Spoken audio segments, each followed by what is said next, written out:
حاضرین گرامی قدر، آج ہم جو آیات پڑھ رہے ہیں یہ سورہ شورا کی آیت نمبر 36 تا 43 ہے۔ یہ وہ صورت ہے جو رسول اللہ صلی اللہ علیہ وسلم کے مدینہ ہجرت کرنے سے کچھ قبل نازل ہوئی، اور اس میں اس چیز کا بیان کیا گیا ہے کہ جو ظلم و ستم مسلمانوں پر ہو رہا تھا وہ ایک حد پہ پہنچ گیا تھا، اور اس کے بعد اب ہجرت کا اذن ملنے والا تھا تو مسلمانوں کا ایک نظم اجتماعی، یعنی ایک ریاست بھی قائم ہونے جا رہی تھی، جنگ اور جہاد کا سلسلہ بھی شروع ہونے جا رہا تھا، تو جو ظلم و ستم مسلمانوں پہ ہوا تھا اس کا جواب دینے کا وقت آ رہا تھا۔ تو اس پس منظر میں یہ کچھ آیات ہیں، اور ان میں وہی خصوصیات بیان کی گئی ہیں جو کہ اللہ تعالیٰ کی مطلوب خصوصیات، مطلوب صفات ہیں۔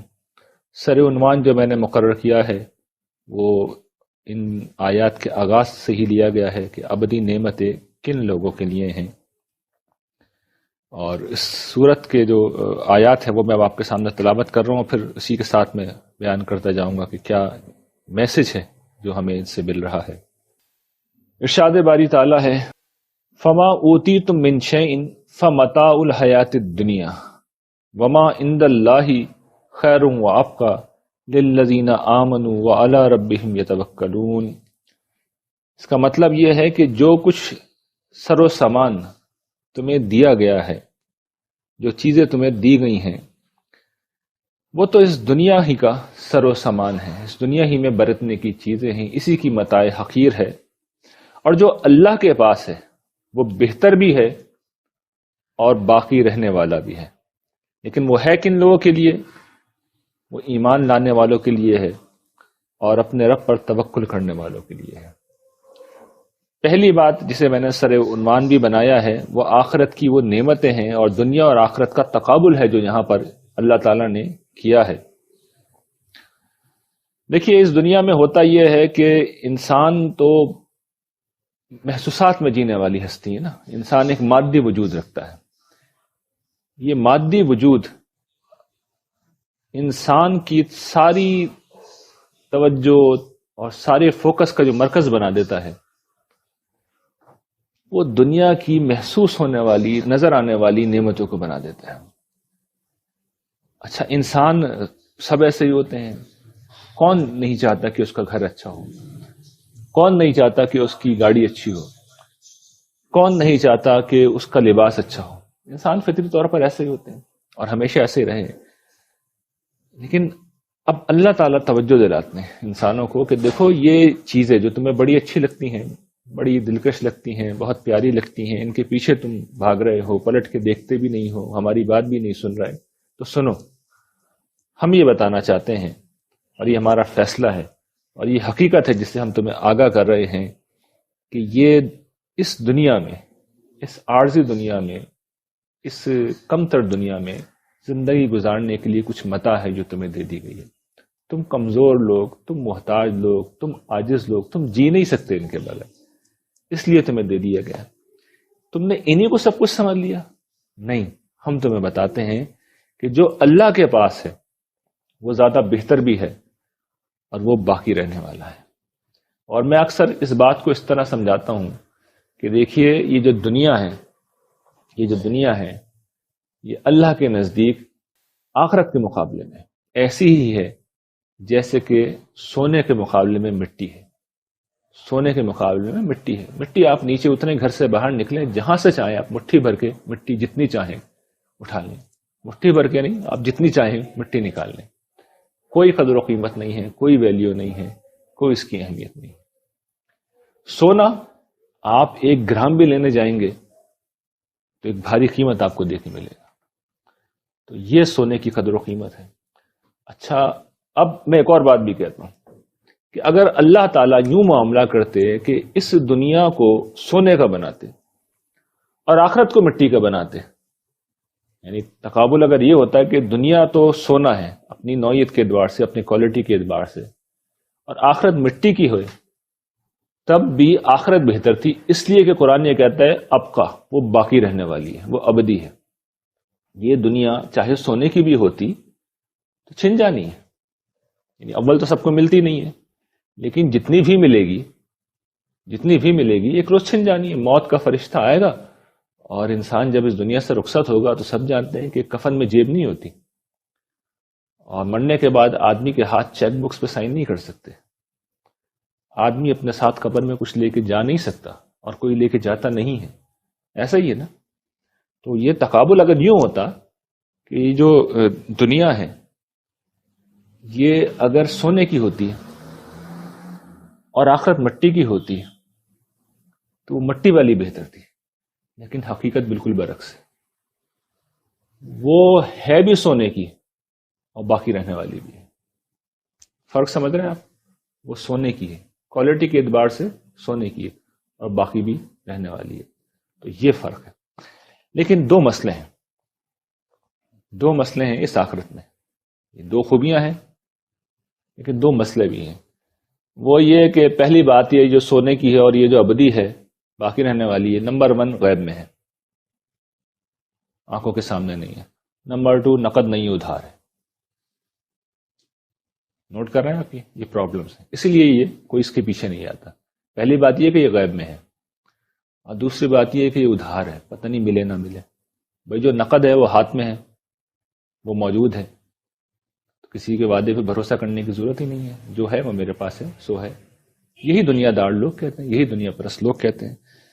تو اب یہی وہ بات ہے جس کے پس منظر میں اللہ تعالیٰ نے یہ کہا ہے، اور جس کو سمجھاتے ہوئے اللہ تعالیٰ نے کہا ہے کہ یہ جنت ہے وہ کس کے لیے ہے؟ للذین آمنوا وعلی ربہم یتوکلون، یہ ایمان لانے والوں کے لیے ہے۔ ایمان کس پہ لاتے ہیں؟ یؤمنون بالغیب۔ اور توکل کرنے والوں کے لیے مطلب یہ کہ جن کو یہ بھروسہ ہو کہ ان کا مالک جو ہے کوئی تھڑ دلا نہیں ہے، سونا کہا ہے تو سونا ہی دے گا، اور ابدی کہا ہے تو ابدی ہی بنائے گا۔ اتنے بلند ہوں کہ مادی دنیا سے اٹھیں اور غیبی حقائق تک پہنچیں اور ان کو دریافت کریں اور ان پر ایمان لے آئیں، یہ خصوصیت ہونی چاہیے۔ اور یہ خصوصیت بھی ہونی چاہیے کہ انہیں اپنے رب پہ اتنا بھروسہ ہو کہ جو وہ کہہ رہا ہے پورا کرے گا، وہ پورا کرے گا۔ تو اب یہیں سے پھر اب ان مطلوب صفات کا ذکر شروع ہو رہا ہے کہ جن کے حاملین کو اللہ تعالیٰ اس جنت میں جو سونے کی ہے اور ہمیشہ رہے گی۔ سونا تو میں یقین کیجئے صرف اس لیے استعمال کروں کہ ہماری یہاں اس کی بڑی قدر و قیمت ہے، وہ جو آخرت ہے اس کا تو کوئی تقابل ہی نہیں، وہ سونا چاندی ہیرے سب سے بہتر ہی ہے، سب سے بہتر ہے۔ اور یہ کوئی دعوے نہیں ہے، یہ اس وقت ظاہر ہے کہ وقت نہیں ہے، میں مثالوں سے سمجھا سکتا ہوں آپ کو، لیکن یہ بات یقین سے ہمیں رکھنا چاہیے کہ جو جنت ہے وہ سونے سے چاندی سے، اور یہ مثالیں قرآن نے گرچہ دی ہیں سونے اور چاندی کی، ہمیں سمجھانے کے لیے دی ہیں کہ تمہارے لیے چونکہ یہی چیزیں اعلیٰ ترین ہیں اس لیے ہم مثال میں انہیں پیش کر رہے ہیں، لیکن وہاں جو ہے وہ اس سے بھی آگے کی چیز ہے، اس سے بھی اعلیٰ چیز ہے، اس سے بھی عمدہ چیز ہے۔ تو پہلا وصف کیا بیان ہوا ہے؟ للذین آمنوا، یہ وہ ایمان لانے والے ہیں، وہ ایمان لائے۔ ایمان لائے کا لفظ کو استعمال کیا، ماضی کا صیغہ استعمال کیا نا، صحابہ اکرام مراد۔ ایمان دیکھیے ایک ہی دفعہ لایا جاتا ہے، تو یہ اسی پس منظر میں ماضی کا صیغہ استعمال کیا، اور یہ توکلون میں مضارع کا صیغہ استعمال کیا۔ توکل مستقل کرنا پڑتا ہے، ایمان ایک ہی دفعہ لانا پڑتا ہے۔ تو ایمان ایک تو وہ ایمان تھا جو حالت شرک سے لوگوں نے اسلام کو قبول کیا تھا، ایک میرا اور آپ کا ایمان ہے۔ ہمارے ساتھ خوش قسمتی ہے کہ ہم مسلمانوں کے گھروں میں پیدا ہوئے ہیں، لیکن یہ ہماری بدقسمتی بھی بن جاتی ہے، یعنی یہ نسلی ایمان بیڈ لک اس پہلو سے بن جاتا ہے کہ ہم پھر سارے زندگی ایمان لاتے ہی نہیں ہیں۔ ہم اصل میں جب کسی مسلمان گھرانے میں پیدا ہوتے ہیں تو جس جگہ ہم ہوتے ہیں وہی بن جاتے ہیں، ہم دیوبندی ہو جاتے ہیں، ہم بریلوی ہو جاتے ہیں، ہم اہل حدیث ہو جاتے ہیں، ہم شیعہ ہو جاتے ہیں، ہم سنی ہو جاتے ہیں، ہم یہی ہوتے ہیں نا۔ اچھا آپ کہیں گے نہیں ہم یہ تو نہیں ہوتے، مسجد میں جاتے ہیں، تو مسجدیں کس کی ہوتی ہیں؟ مسلمانوں کی ہوتی ہیں؟ نہیں، مسجدیں نہیں لوگوں کی ہوتی، لکھا ہوا ہوتا ہے مسجد کے باہر، لکھا ہوا ہوتا ہے کہ فلاں گروپ کی مسجد ہے، تو آپ وہاں جاتے ہیں تو وہی ہو جاتے ہیں۔ تو اگر حقیقی ایمان سیکھنا ہے تو پھر اس کے لیے قرآن مجید کے پاس آنا پڑے گا، اس لیے کہ قرآن مجید نہ دیوبندیوں کا ہے، نہ بریلویوں کا ہے، نہ اہل حدیث کا ہے، وہ تو اللہ کا کلام ہے، وہ تو رسول اللہ صلی اللہ علیہ وسلم کی کتاب ہے۔ اور یہی وہ کام ہے جو ہم یہاں پر کر رہے ہیں۔ قرآن کا مطلوب انسان میں جو اصل مقصد ہے، جو میری زندگی کا مقصد ہے، جو انذار کے ادارے کا مقصد ہے، کہ تعصبات کے اس دور میں حقیقی دینی تعلیم سے لوگوں کو روشناس کرایا جائے۔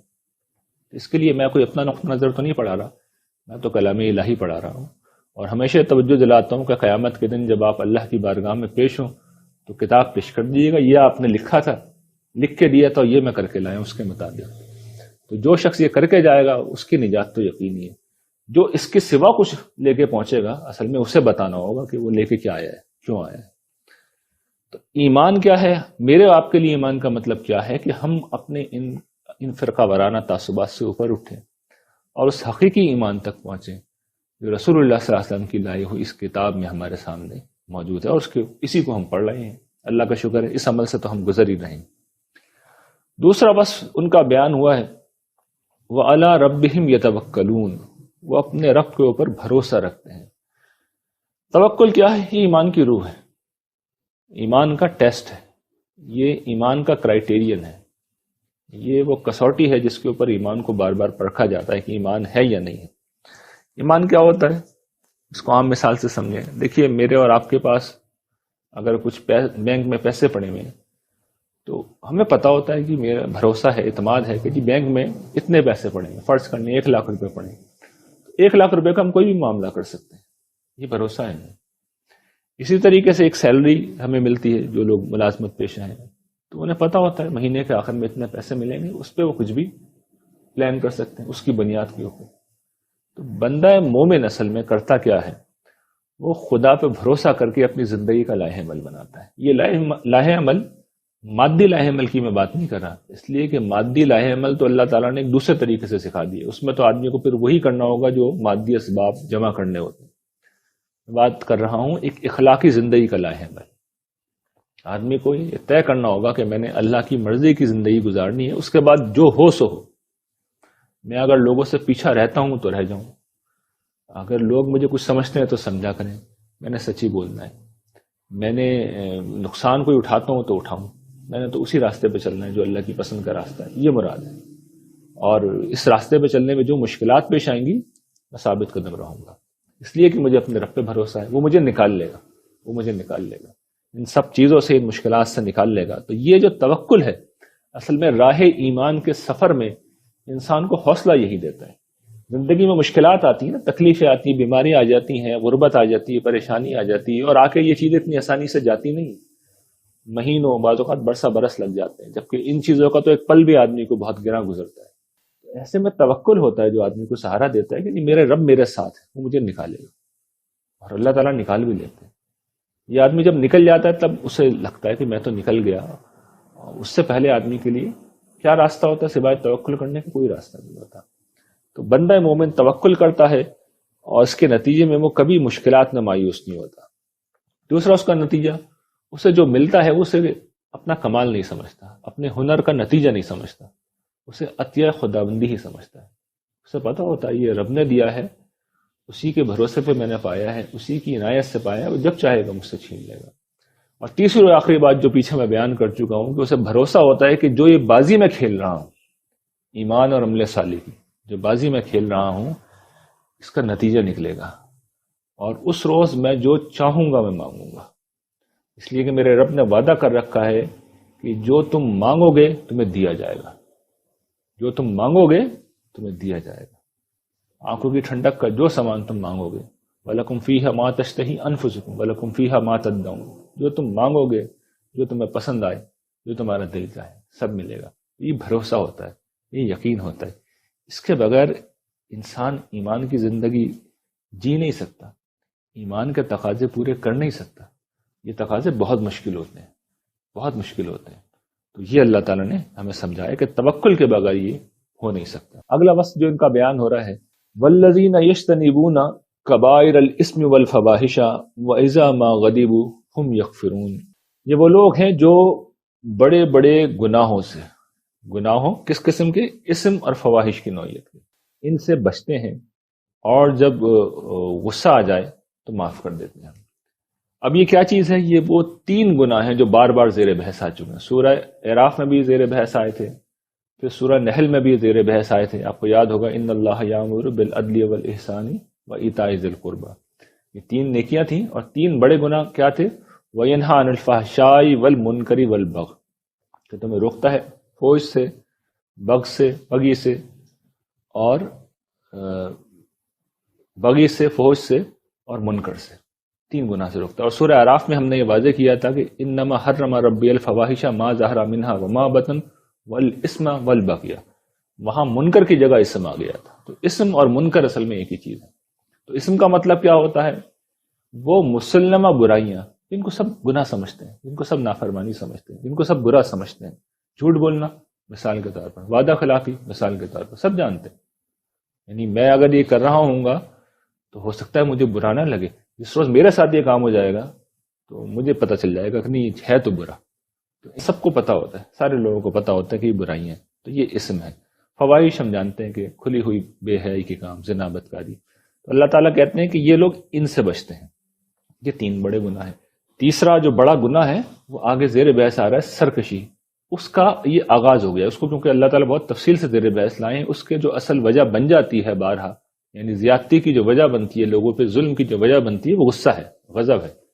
تو اس کو یہاں زیر بحث لائیں، اور اس کا ایک خاص پس منظر ہے۔ ایک پس منظر تو وہی ہے کہ صحابہ کرام پر جو ظلم و ستم ہو رہا تھا، تو اللہ تعالیٰ نے تالیف قلب کے لیے بات یہاں سے شروع کی کہ غصے میں آ جائیں تو وہ معاف کر دیتے ہیں۔ لیکن یہ اصل میں جو تمہید بنی ہے اس تیسرے گناہ کی بنی ہے۔ تو 3 گناہ وہی ہیں جو زیر بحث پیچھے بھی آتے رہے ہیں کہ ان تینوں سے بچتے ہیں۔ لیکن اب دیکھیے، اب یہ قرآن مجید کا کمال ہے، اور یہ اہم ترین بات ہے جو یہاں پہ بیان ہوئی ہے، جو اس سے پہلے بیان نہیں ہوئی، یا یہ سورہ نجم میں بیان ہوئی ہے۔ وہاں پہ ٹھیک یہی الفاظ ہیں، یجتنبون کبائر الاسم والفواحش الا اللمم۔ صرف 2 لفظ اللہ نے اور ڈال دیے وہاں پہ، الا اللمم، مطلب یہی ہے سوائے اس کے کہ کہیں پاؤں پڑ جائے۔ لمم کہتے ہیں کہ وقتی طور پہ آدمی چلتے چلتے کہیں پہ ٹھہر جائے، اتر جائے، تو یہ لمم ہوتا ہے۔ مطلب آدمی کسی گندگی سے گزر رہا ہو تو مجموعی طور پہ اس کی کوشش تو یہ ہے کہ کوئی گند اسے نہ لگے، وہ آلودہ نہ ہو، لیکن اب چھینٹے پڑ گئے تو اب کیا کریں؟ پڑ گئے، پاؤں پڑ گیا، لمحے بھر کے لیے پاؤں لڑکھڑایا، پاؤں پڑ گیا، تو یہ کیا ہے؟ یہ لمم ہے۔ تو قرآن مجید کیا بتا رہا ہے؟ یہ بتا رہا ہے کہ اللہ تعالیٰ، دیکھیے اس کی پکڑ چونکہ بہت سخت ہے، تو معاملہ صغیرہ ہو یا کبیرہ، گناہ کبیرہ کو چھوڑیے، صغیرہ گناہ بھی اگر ہو جائیں اور اللہ تعالیٰ اس کی سزا دینے لگے تو مجھ سے آپ سے وہ بھی برداشت نہیں ہوگا۔ تو اللہ تعالیٰ نے یہاں پر یہ بتایا ہے، اور وہاں پہ بھی سورہ نجم میں بھی بتایا ہے کہ بڑے گناہوں سے اگر تم بچتے رہو گے، اسم اور فواحش کی نوعیت کے بڑے گناہوں سے، ان کے جو بڑے گناہ ہیں اگر ان سے بچتے رہو گے، بڑے گناہ کا مطلب یہ، اسم کا مطلب یہ ہے کہ آپ نے بد اہلی کر دی ہے کسی کے ساتھ، اور اسی طریقے سے آپ نے کچھ چھوٹا اگر کام ہے اس نوعیت کا، مثال کے طور پر کسی شخص نے جھوٹ بول دیا، جھوٹ سے کوئی نقصان بھی نہیں ہوا لیکن ہے تو برائی، تو یہ کیا؟ یہ لمم ہے، یہ چھوٹی چیز ہے۔ فواحش، زنا، بدکاری، ہم سب جانتے ہیں یہ بڑا گناہ ہے، نگاہوں پہ کبھی قابو نہیں رہا، آلودہ ہو گئی نگاہیں، یہ اب اس نوعیت کا چھوٹا گناہ ہو گیا۔ تو یہ اللہ تعالیٰ کہتے ہیں کہ بڑوں سے اگر تم بچتے رہے تو چھوٹے پہ تمہیں میں نہیں پکڑوں گا، یعنی اگر وہ پکڑنے لگیں تو ہم میں سے کوئی بھی نہیں بچے گا۔ لیکن اس کا مطلب یہ نہیں کہ سرٹیفکیٹ دے رہے ہیں وہ کہ جاؤ کر لو، مطلب یہ ہے کہ بندہ مومن مجموعی طور پہ تو بچنا چاہ رہا ہے، لیکن انسان ہی ہے نا، کبھی حالات کا جبر، کبھی خواہش نفس سے انسان مغلوب ہو گیا، تو ایسا نہیں ہے کہ وہ جیسے پہلا قدم بڑھتا ہے، کیچڑ میں جب پہلا پاؤں پڑا تو یہ نہیں ہوا کہ اوہ مزہ آ گیا چھلانگ لگا دو، نہیں، اس کے بعد آدمی چھلانگ نہیں لگاتا کیچڑ کے اندر، پہلا پاؤں جیسے پڑتا ہے تو آدمی فوراً پاؤں نکالتا ہے۔ تو اللہ تعالیٰ کہتے ہیں اگر رویہ یہ ہے تو جو پاؤں تمہارا پڑ گیا ہے، تو جو شلوار پہ داغ دھبے آ گئے ہیں، جو تمہارے قدموں کے اوپر کیچڑ لگ گئی ہے، اس میں نہیں پکڑوں گا تمہیں، یہ سمجھا رہے ہیں۔ دوسری بڑی اہم بات جو یہاں پر بیان کی اللہ تعالیٰ نے، وہ بڑا اہم نقطہ ہے، وہ یہ کہ جو لمم کی رعایت دی ہے، بڑے گناہوں کی بات کی ہے، یہ اسم میں کی ہے، فواحش میں کی ہے، یہ سرکشی و زیادتی میں نہیں کی ہے۔ یعنی یوں نہیں ہے کہ اس کا بڑا گناہ تو کسی کو قتل کر دینا ہے، تو اس کا چھوٹا گناہ کیا کسی کو تھپڑ مار دینا، تو چلو تھپڑ مار دیا تو اللہ تعالیٰ نہیں پوچھیں گے، نہیں، زیادتی کے معاملے میں کوئی رعایت نہیں ہے، اس میں چھوٹا معاملہ بھی نہیں کر سکتے، چھوٹا بھی کریں گے تب بھی پکڑے جائیں گے۔ کسی کا مکان کھانا بڑا گناہ ہے، ہم نے کہا مکان تو اس کا، میں نہیں، زمین تو نہیں کھا رہا میں، اس کے 20,000 روپے کھا جاتا ہوں، تو 20,000 روپے بھی کوئی رعایت نہیں ہے، چھوٹے پیسوں پہ بھی کوئی رعایت نہیں ہے۔ وہاں تو آپ چھوٹا کا نہیں ہے بڑا، آپ کو ہر حال میں معاملے کو ٹھیک کرانا ہوگا، نہیں کرائیں گے تو زد میں آ جائیں گے، سخت پکڑ کے اندر آ جائیں گے۔ تو اس میں آگے آپ دیکھ لیں گے اللہ تعالیٰ کے الفاظ بہت سخت ہیں اس طرح کے معاملات میں، لیکن جو اہم نقطہ ہے، کیونکہ اس پہ میں بڑی تفصیل سے پہلے کئی دفعہ گفتگو کر چکا ہوں تینوں گناہوں پر، تو اس میں اہم باتیں یہی ہیں کہ چھوٹوں پہ اللہ تعالیٰ چھوڑیں گے، لیکن اس کا مطلب یہی نہیں کہ ہم معمول بنا لیں نہیں، پاؤں پڑ جائے پاؤں نکال لیں گے تو اللہ بھی نہیں پوچھیں گے. پاؤں، پہلا پاؤں ڈال کے دوسرا بھی ڈالو اور پھر چھلانگ لگا دی، پھر بہرحال پکڑ ہوگی.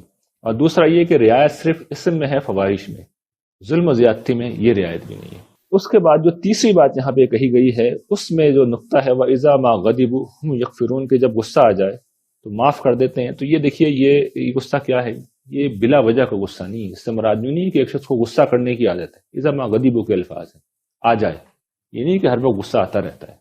جب آ جائے، کسی وجہ سے آ جائے، کسی نے ان کے ساتھ ظلم کیا ہے، زیادتی کی ہے، کوئی کام ہی ایسا کیا ہے کہ اس پہ غصہ آئے، تو اب وہاں پہ کیا کرتے ہیں؟ برداشت کرتے ہیں، برداشت کرتے ہیں اور معاف کر دیتے ہیں. اور یہ بہت مشکل کام ہے، یہ بہت مشکل کام ہے، بہت مشکل، بہت حوصلے کا کام ہے.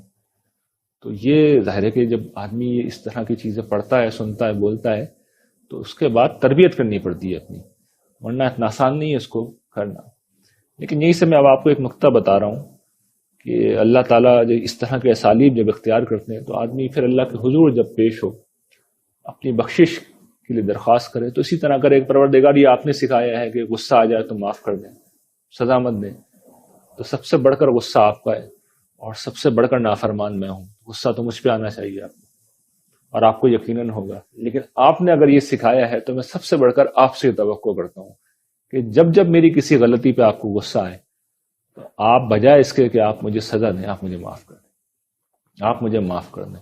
اس لیے کہ اللہ تعالیٰ جب پکڑیں گے تو قرآن یہ کہتے ہیں فَيَوْمَئِذٍ لَا يُعَذِّبُ عَذَابَهُ أَحَدٌ وَلَا يُوثِقُ وَثَاقَهُ أَحَدٌ. جیسا عذاب وہ دے گا ایسا عذاب کوئی نہیں دے گا، اور جیسا وہ باندھے گا ایسا کوئی نہیں باندھے گا. باندھنے کا مطلب کیا ہے کہ عذاب ختم نہیں ہوگا. خالدین فیہا کی دوسری تعبیر ہے. تو عذاب سخت بھی ہوگا اور کبھی ختم بھی نہیں ہوگا. تو اللہ کے عذاب کو کون برداشت کر سکتا ہے؟ اور رسول اللہ صلی اللہ علیہ وسلم نے جو اس کو سمجھایا ہے، آپ فرماتے ہیں کہ پہلوان وہ نہیں جو کشتی میں کسی دوسرے کو بچھاڑ دے، پہلوان وہ ہے جو غصے میں اپنے آپ کو کنٹرول کرے، اپنے غصے کو پی جائے. تو غصے کو پی جانا اصل میں یہ طاقت ہے، یہ بہادری ہے. پھر اس کے بعد جو اگلا وصف اللہ تعالیٰ بیان کرتے ہیں والذین استجابوا لربہم واقاموا الصلاۃ وامرهم شورى بینہم ومما رزقناہم ينفقون.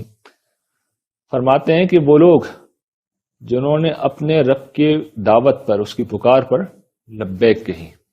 اشارہ صحابہ کرام کی طرف. رسول اللہ صلی اللہ علیہ وسلم آئے، آپ نے ایمان کی دعوت دی، لوگوں نے ایمان کی صدا کے جواب میں خاموش نہیں بیٹھے رہے، اعراض نہیں کیا، پیٹ نہیں پھیری، بلکہ آپ کے پیچھے آئے اور جواب دیا. تو یہ اس کی ایک شکل ہوتی ہے.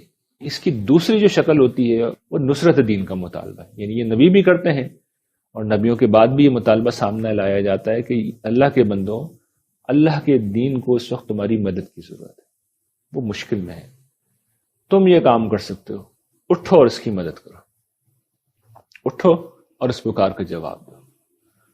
تو یہ بھی جواب دینا بہت بڑی عزت کی بات ہے، بہت بڑے اعزاز کی بات ہے. جب کبھی نصرت دین کی صدا دی جائے، دین کو کسی مدد کی ضرورت ہے، وہ مالی مدد بھی ہو سکتی ہے، وہ عملی مدد بھی ہو سکتی ہے، وہ کسی شکل میں بھی ہو سکتی ہے. اور جو لوگ یہ کام کریں گے وہ خدا کے ہاں سب سے زیادہ عزت والے لوگ ہوں گے، سب سے زیادہ سرخ روح ہوں گے. قرآن مجید اس میں بالکل واضح ہے کہ ان سے اوپر پہنچنا بہت مشکل ہے، بہت مشکل ہے. اس کے لیے پھر بہت زیادہ ہی کسی شخص کو دوسرے راستے میں بہت زیادہ محنت کرنی پڑے گی. یہاں پر تھوڑی محنت سے بھی آدمی بہت آگے پہنچ جاتا ہے. اس لیے کہ یہ براہ راست اللہ تعالیٰ نے اس کو تعبیر کیا ہے اللہ کی اپنی مدد سے. کونوا انصار اللہ، اللہ کے مددگار بن جاؤ. یہ اس کی عظمت ہے. اور اس راہ میں جو پیسہ خرچ کیا جاتا ہے اسے اللہ تعالیٰ کہتے ہیں کہ اللہ کو قرض دو. ظاہر ہے کہ یہ تعبیرات بتاتی ہیں کہ یہ بہت بڑی بات ہے. لیکن ہمارا معاملہ یہ ہے کہ ایک دوسری پکار ہے جو شیطان کی پکار ہے، ہم اکثر اوقات اسی کا جواب دیتے ہیں.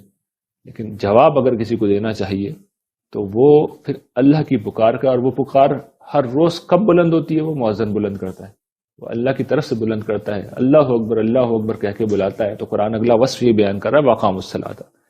یہ آواز سن کر، یہ پکار سن کر وہ خاموش نہیں بیٹھے رہتے، بلکہ وہ نماز قائم کرتے ہیں، نماز قائم کرتے ہیں. نماز دین کی بنیاد ہے. اور اس کی یہاں پہ اس پس منظر میں بیان ہوئی ہے ان الصلاۃ تنہی عن الفحشاء والمنکر، کہ نماز فحش سے بھی روکتی ہے اور منکرات سے بھی روکتی ہے. تو یہ نماز جب اپنی اسپرٹ کے ساتھ ہماری زندگی کا حصہ ہے تو پھر ہمیں ان چیزوں سے یہ بچانے کا ایک سبب بن جاتی ہے.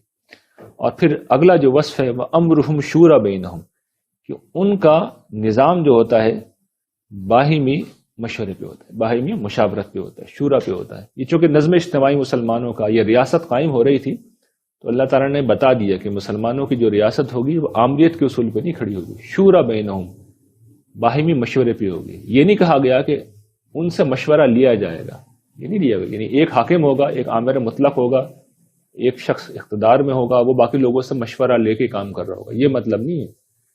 یعنی اس کا مطلب تو یہ ہوتا ہے نا کہ فیصلہ تو اس نے ہی کرنا ہے اور باقی لوگ مشورہ دے دیں گے، اس کی مرضی ہوگی مانے، نہ مرضی ہو نہ مانے۔ اصل طریقہ یہ ہوگا کہ جو یہاں پہ بیان ہوا ہے شورا بینہم، باہمی مشاورت پہ، یعنی اس کا مطلب یہ ہے کہ میجورٹی کے اوپر۔ دیکھیے اگر 10 لوگ ہیں اور 10 کے حقوق یکساں ہیں اور وہ کوئی کام مشورے سے کر رہے ہیں، تو اس کا مطلب کیا ہے کہ 6 کا مشورہ 1 ہے اور 4 کا 1 ہے، تو عمل کس پہ ہونا چاہیے؟ جہاں پہ میجورٹی ہے، جہاں پہ 6 لوگ اکٹھے ہیں، جہاں پہ 8 لوگ اکٹھے ہیں، جہاں پہ 9 لوگ اکٹھے ہیں۔ اصول یہی ہے، سادہ ترین آیت کا مطلب یہ ہے، بالکل صاف مطلب یہ ہے۔ تو یہی اس کا مطلب ہے کہ مسلمانوں کا نظم اجتماعی ان کی باہمی مشاورت سے چلے گا۔ وَمِمَّا رَزَقْنَاهُمْ يُنْفِقُونَ، اور یہ بھی دیکھ لیجیے یہاں پہ کہ پہلے نماز کا ذکر ہے اور پھر وہی نماز کے ساتھ ہمیشہ انفاق کا ذکر ہے، لیکن بیچ میں اس کو لا کے اللہ تعالیٰ نے بتایا اس کی اہمیت کیا ہے۔ اور پھر وہی بات کہ جو ہم نے انہیں عطا کیا ہے، جو رزق دیا ہے، جو اپنے فضل سے نوازا ہے، اس میں سے وہ خرچ کرتے ہیں۔ اس پہ ہم بارہا پہلے گفتگو کر چکے ہیں اور اس پہ بھی ہم نے بات کی کہ اللہ نے دیا ہے، اللہ نے دیا ہے، خرچ اس میں سے کر رہے ہیں جو اللہ نے دیا ہے۔ یہ احساس اگر زندہ نہ ہو، اگر یہ احساس زندہ نہیں ہے کہ میرے پاس جو کچھ ہے اصل میں میرے مالک کی عطا ہے، یہ احساس اگر مر گیا ہے، تو پھر آدمی خرچ جب کرے گا تو احسان کرے گا، پھر بوجھ سمجھے گا، پھر اسے مصیبت لگے گی، پھر اس کا دل نہیں مانے گا، پھر تو وہ بچنے کے طریقے ڈھونڈے گا۔ اور اگر یہ احساس ہوگا یہ تو سب میرے مالک کا ہے، اسی کا ہے، اس کے حکم پہ میں خرچ کر رہا ہوں، پھر تو کیا معاملہ ہوگا؟ یہ سلونہ کا ماذا ینفقون قل العفو، پھر تو لوگ پوچھتے رہیں گے کیا خرچ کریں، کیا خرچ کریں، کیا خرچ کریں، یہاں تک کہ حکم آئے گا جو زیادہ ہے ضرورت سے سب خرچ کر دو۔ یہ پھر انسان اس مقام کے اوپر آتا ہے۔ پھر جو اب پیچھے حکم بیان ہوا تھا وَإِذَا مَا غَضِبُوا هُمْ يَغْفِرُونَ، غصہ آ جائے تو معاف کر دیں، اب اس کی تفصیل ہے اور بڑی تفصیل ہے، یعنی کئی آیات کی شکل میں اس کی تفصیل ہے۔ فرماتے ہیں کہ وَالَّذِينَ إِذَا أَصَابَهُمُ الْبَغْيُ هُمْ يَنْتَصِرُونَ، کہ جب ان کے ساتھ زیادتی کی جاتی ہے تو وہ بدلہ لیتے ہیں۔ یعنی یہ کیا ہے؟ اجازت دی جا رہی ہے۔ میں ترجمہ کر دیتا ہوں، پھر جو نکات ہیں اس کو بیان کروں گا۔ وَجَزَاءُ سَيِّئَةٍ سَيِّئَةٌ مِثْلُهَا، برائی کا بدلہ تو ویسی ہی چیز ہے، جیسی برائی ہے ویسا ہی عمل اس کا بدلہ ہے، یہ ضابطہ ہے، یہ عدل کا قاعدہ ہے۔ لیکن اب اللہ تعالیٰ کے توجہ دلا رہے ہیں فمن عفا واصلح فاجرہ علی اللہ انہ لا یحب الظالمین، کہ دیکھو جو اس کے باوجود، اس ضابطے کو جاننے کے باوجود کہ برائی کا بدلہ برائی ہے، ویسی برائی ہے، اس کو جاننے کے باوجود معاف کر دے اور اصلاح کرے تو اس کا اجر اللہ کے ذمے ہے۔ انہ لا یحب الظالمین، یعنی یہ جملہ اب کیا بتا رہا ہے؟ اللہ تعالیٰ ظلم کرنے والوں کو پسند نہیں کرتا، مطلب یہ ہے کہ زیادتی کے جواب میں زیادہ بڑا کام نہ کر دینا۔ یہ کیا ہے اس جملے میں؟ اگر یہ کرو گے، اس کو بیان نہیں کر رہے، اس کو بیان نہیں کر رہے، لیکن اس کا امکان تو ہے نا، تو بتا دیا کہ یہ کرو گے تو ظالم ہوگے اور میں ظالموں کو پسند نہیں کرتا۔ پھر یہ کہتے ہیں وَلَمَنِ انتَصَرَ بَعْدَ ظُلْمِهِ فَأُولَٰئِكَ مَا عَلَيْهِم مِّن سَبِيلٍ، اللہ تعالیٰ یہ کہہ رہے ہیں کہ جو بدلہ لے اپنے اوپر ہونے والے ظلم کے بعد تو اس پر کوئی الزام نہیں۔ یعنی اب یہ بتا رہے ہیں نا کہ بدلہ تو ظاہری بات ہے، اگر جان لی ہے تو پھر جان لی جائے گی، کسی نے قتل کیا ہے تو اس کو بھی قتل کیا جائے گا۔ تو ہو سکتا ہے کہ جیسے آج کل کے جدید معاشروں کے اندر یہ اعتراض پیدا ہو گیا ہے کہ نہیں جی قاتل کو قتل نہیں کیا جائے گا۔ دنیا کے بیشتر ممالک میں 120 ممالک میں غالباً یا اس سے کچھ زیادہ ممالک میں سزائے موت پہ پابندی ہے، چاہے وہ بندہ قتل کر دے۔ تو اللہ تعالیٰ یہ بتا رہے ہیں کہ نہیں، اگر یہ جوابی کارروائی ہے اور اگر ظلم کے بعد بدلہ لیا گیا ہے تو اس پہ کوئی الزام نہیں، اخلاقی طور پہ کوئی معیوب بات نہیں، اللہ تعالیٰ اس کو واضح کر رہے ہیں۔ اور وہ فرماتے ہیں کہ اصل مسئلہ کیا ہے؟ انما السبیل علی الذین یظلمون الناس ویبغون فی الارض بغیر الحق اولئک لہم عذاب علیم، کے الزام کس پہ ہے؟ الزام تو انہی لوگوں پہ ہے جو انسانوں پر ظلم کرتے ہیں، جو انسانوں پر ظلم کرتے ہیں اور بغیر کسی حق کے زمین میں زیادتی کرتے ہیں، فساد کرتے ہیں۔ زیادتی کرتے ہیں مطلب فساد کرتے ہیں۔ اور پھر یہ فرماتے ہیں کہ یہی وہ لوگ ہیں جن کے لیے دردناک عذاب ہے. اور پھر آخری بات یہ کہی کہ وَلَا مَن صَبَرَ، بس جس نے صبر کیا، وَغَفَرَ، اور معاف کیا، إِنَّ ذَلِكَ لَمِنْ عَزْمِ الْأُمُورِ، تو بس یہ بہت بڑے حوصلے کا کام ہے، بڑی عظیمت کا کام ہے. جو ضابطے ہیں یہاں پر، جو چیزیں ہیں، ان کو نکات کی شکل میں بیان کروں، گرچہ آیات بالکل واضح ہیں. پہلی بات یہ کہ یہ بیان یہ ہو رہا ہے کہ غصہ اگر آ گیا اور صحیح غصہ ہے تو اب کیا کیا ہو سکتا ہے اور کیا نہیں ہو سکتا. پہلی بات یہ وہ کہتے ہیں کہ بدلہ جب لیں تو جتنی برائی کی گئی ہے بس اسی کا بدلہ لیں، جان کے بدلے میں جان. یہ نہیں کہ ایک شخص نے مارا ہے تو آپ اس کے ساتھ اس کے خاندان کو بھی مار ڈالیں، یہ نہیں ہو سکتا. اور جس کو نے مارا ہے، جو قاتل ہے، اسی کو سزا دی جائے گی، اس کے بدلے میں کسی اور کو سزا نہیں دی جائے گی. دوسری بات یہ کہ یہ کوئی اخلاقی طور پر غلط کام نہیں ہے، اخلاقی طور پر بالکل ٹھیک ہے، بدلہ لینا بالکل ٹھیک ہے. یہ جو موجودہ دور میں خاص طور پر مسئلہ پیدا ہوا ہے، پہلے بھی ہوگا اس طرح کے لوگوں کے ذہن میں خیال ہوتا ہوگا کہ جو کہتے ہیں دنیا میں امن ہونا چاہیے، امن کا طریقہ قرآن کہتا ہے یہ نہیں ہے. طریقہ یہ ہے کہ عظیمت کے مقام پہ لوگوں کو کھڑا کیا جائے، لوگ اپنی خوشی سے معاف کر دیں، لوگ اپنی مرضی سے معاف کر دیں. قرآن نے دیکھے وہ اہتمام بھی کیا جس کو آج مغربی تہذیب نمایاں کرتی ہے، یا اس طرح کے لوگ نمایاں کرتے ہیں کہ بھئی اس طرح تو زمین میں فساد ہو جائے گا. تو قرآن یہ کہتا ہے کہ یہ کرنا ہے تو تم اپنی مرضی سے کرو، خوشی سے کرو، اللہ سے اجر پانے کی امید میں کرو. ضابطہ یہی ہے، بدلہ لیا جائے گا. قتل کا بدلہ قتل ہے، آنکھ کا بدلہ آنکھ، کان کا بدلہ کان، اور دانت کا بدلہ دانت. یہ ضابطہ ہے، یہ ایسے ہی ہوگا. لیکن تم اپنی مرضی سے کرو، خوشی سے کرو، تو پھر یہ بہت بڑی بات، بہت بڑی بات ہے. قرآن نے دیکھیے بار بار اس کو اپریشیٹ کیا. یہ کہا ہے کہ یہ بڑے حوصلے کا کام ہے، یہ کہا ہے کہ اس کا اجر اللہ کے ذمہ ہے، یہ کہا ہے کہ غصہ آئے تو معاف کر دیتے. تین اسالیب میں وہی بات دہرائی ہے، لیکن ضابطہ اپنی جگہ ہے. ضابطہ یہی ہے کہ انتقام لیا جائے گا، بدلہ لیا جائے گا. تو یہ قرآن مجید کا طریقہ کمال طریقہ ہے. اس میں ہر چیز اپنی جگہ خوبصورتی کے ساتھ آگے فٹ ہو جاتی ہے. اور یقین جانیے یہی قرآن مجید کا کمال ہے کہ افراط و تفریط سے پاک ہوتی ہے اس کی ہر بات. یعنی ہم سب جانتے ہیں، ابھی لمم میں ہم نے مثال دیکھی، کبائر الاسم والفواحش میں ہم نے مثال دیکھی. ہم سب جانتے ہیں کہ چھوٹی چھوٹی چیزوں میں انسان انوالو ہو جاتا ہے. تو اللہ تعالیٰ نے جو نیچرل تھا اس کو چھوڑا ہے، اور جو چیز فساد پیدا کرتی ہے، زمین میں برائی پھیلاتی ہے، اس پہ روکا ہے. تو وہ بھی ایک مثال ہے، اور یہ بھی ایک مثال ہے. اور یہ اس چیز کی مثال ہے کہ قرآن مجید کی تعلیمات کتنے کمال کی چیز ہیں کہ جب ان پہ عمل کیا جائے گا تو پھر معاشرے میں ہر جگہ انفرادی طور پر بھی اور اجتماعی طور پر بھی خیر و فلاحی پیدا ہوگا. وآخر دعوانا ان الحمد للہ رب العالمین.